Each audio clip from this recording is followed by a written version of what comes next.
Ayoko ngang sayangin ang pagkakataon na hindi mag-vlog. Ito na po ang panandali ang pagtigil ng pagbuhos ng malakas na ulan sa buong magdamag dala ng bagyong Hana. So, kapag ganito, ayokong sayangin na biglang nagkaroon ng deklarasyon na walang pasok, no? Partikular na sa ahensya ng mga gobyerno. At syempre, pasok dyan ang inyong Madam Yu. Ayoko sayangin kaya nag-vlog ako dahil pupunta ako sa grocery. Dahil ang nanay ko ay nag-request ng spaghetti. Alam mo kung bakit ayoko ng holiday, anumang weekends? Kasi ang nanay ko ay mahilig mag-request ng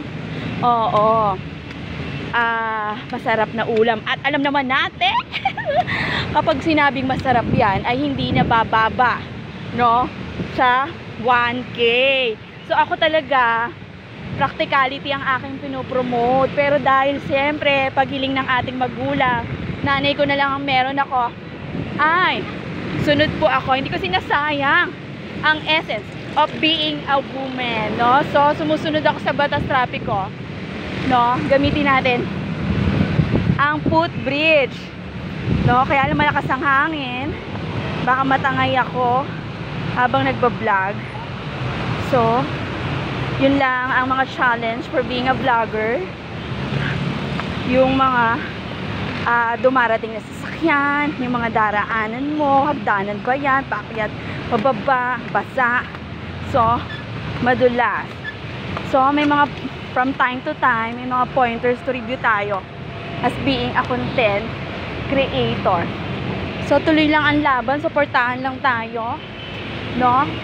Huwag tayong papa-apekto sa mga negatibong tao. So, yung mga batang marulas, no?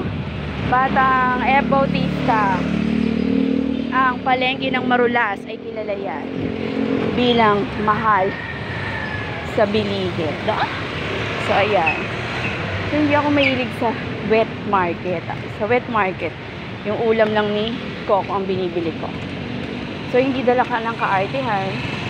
Kung hindi, kasi di ba nga hikain ako, iniiwasan ko makaamoy ng kalaban ng baga ako.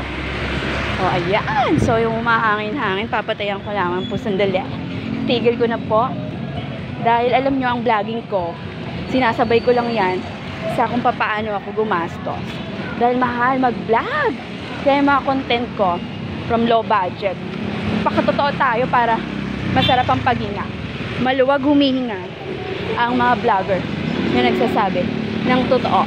Hindi clickbait at saka isa pa sa modus was yung hindi naman masarap pag food vlogger pero sinasabing masarap kasi X din. So ayan na, may maingay na sa likuran ko. So yun lang. Bye bye. Ito ang inyong Madam UK sa Bagyong Hana reporting.